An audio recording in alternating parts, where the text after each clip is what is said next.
आपको याद होगा आज सुबह जब प्रधानमंत्री ने अपनी प्रेस कॉन्फ्रेंस की तो बड़ा जबरदस्त हमला उन्होंने नरेंद्र मोदी पर बोला था। इस वक्त मोदी एक जनसभा में कुछ बोल रहे हैं, उन्हीं को पहले सुन लेते हैं।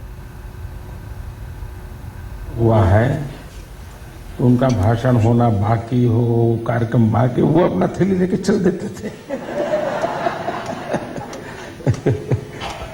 खैर हम तो ये कर नहीं सकते कि उतनी ताकत हमारे में है नहीं।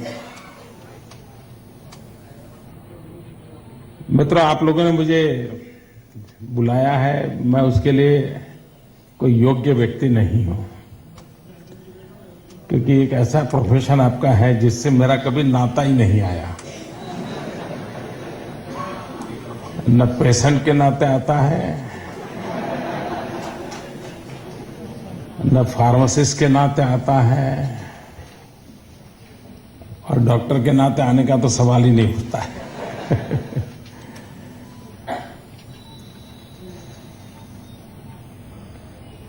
मैं नहीं जानता हूं कि आप लोग, क्योंकि मैंने देखा सारा कार्यक्रम, मुझे सब मित्रों ने बताया तो बहुत सारे टेक्निकल सेशंस हैं आपके, यानी एक प्रकार से हेल्थ सेक्टर में क्या नए इनोवेशंस हुए हैं, कौन से प्रयोग दुनिया में कहां ज्यादा सफल हुए हैं, उन सारी टेक्निक्स को अगर हम एडॉप्ट करें तो क्या हो सकता है, इन सारे विषयों पर आप अपडेट होने के लिए काम आता है। मुझे याद है मैं शायद 92 में अमेरिका में आप ही के कार्यक्रम में गया था। Most probably mister Gupta was the chairman at that time. मुझे याद नहीं है, मैं 91-92 का शायद कालखंड होगा।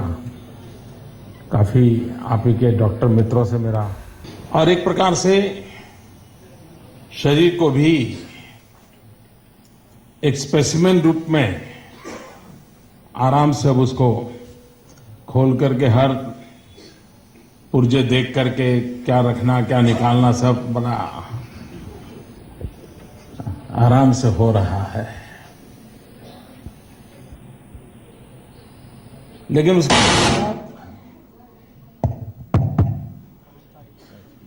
टेक्नोलॉजी की बात चल रही है।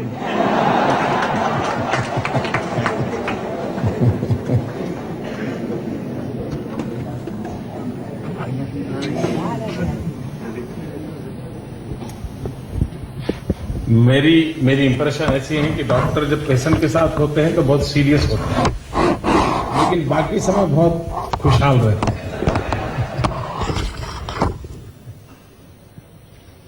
वकील का ऐसा नहीं होता है, वो अकेला होता है तब भी तनाव में होता है।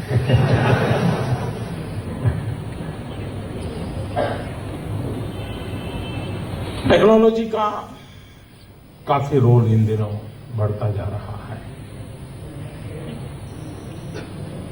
एक समय था पेशेंट डॉक्टर के आधार पर तय होता था कि उसकी बीमारी जाएगी या नहीं जाएगी। डॉक्टर के नाम पर यानी पीढ़ियों तक पेशेंट जुड़े रहते थे। कोई फलाना है तो भाई उनका अपॉइंटमेंट लो, बीमारी तकलीफ देती थी, उनकी अपॉइंटमेंट नहीं मिलती तब तक जाएगी, ये था। इन दिनों पेशेंट को भी भाई पहले रिपोर्ट देख लो क्या है, फिर देखेंगे डॉक्टर के पास कहां जाना है। यानी ये अवेयरनेस का लेवल यहां तक पहुंचा है। उसी प्रकार से जो सरकार की योजनाएं चल रही हैं, मैं देख रहा हूं कि शायद मेडिकल प्रोफेशन का प्रेशर हो, कुल मिलाकर के बीमार व्यक्ति के प्रति एक संवेदना का कारण हो, लेकिन धीरे धीरे पूरी दुनिया में हेल्थ सेक्टर ये राजनीति का बहुत बड़ा इश्यू बन गया है। शायद अमेरिका में तो सरकार रहे या न रहे उसका कारण भी आप होते हैं। आप ही वाले नहीं।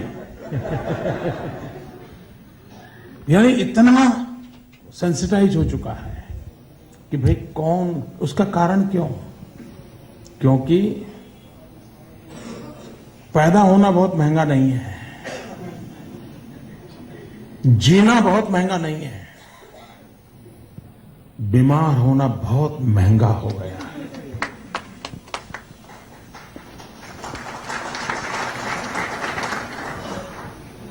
अभी कुछ दिन पहले हमारे राष्ट्रपति जी प्रणब मुखर्जी ने एक बात हिंदुस्तान के संदर्भ में कही थी। उन्होंने कहा कि 4 करोड़ लोग इसलिए कर्जदार बन जाते हैं क्योंकि उनके परिवार में कोई न कोई बीमार हुआ है। बीमारी आते ही पूरे जीवन की सारी इकोनॉमी ध्वस्त हो जाती है, सारे रिसोर्सेस एक जगह पे चैनलाइज हो जाते हैं। भाई उसका करो, फिर सब्जी कम करो, दूध कम करो, बच्चे की फी नहीं देंगे, छोड़ दे बेटा एक दिन, दादा बीमार है, पिता। यानी एक ऐसी स्थिति है और उसके लिए हर सरकारों के लिए एक प्राइम एजेंडा ये बन रहा है। इवन इन गुजरात, मैं जब यहां नया नया इस ड्यूटी को ज्वाइन किया था तो हमारा बजट शायद 800,000 करोड़ था हेल्थ सेक्टर का। आज करीब करीब 5500 करोड़ तक हम पहुंचे। फिर भी बहुत कुछ करना है, फिर भी बहुत कुछ करना है। तो एक तरफ तो, और फिर उसमें से शुरू हो जाता है इंश्योरेंस। ये बहुत बड़ा कारोबार है। हमें भी यहां हेल्थ टूरिज्म को प्रमोट करना है तो सबसे पहले इश्यू आता है इंश्योरेंस कि भाई दुनिया के देशों के साथ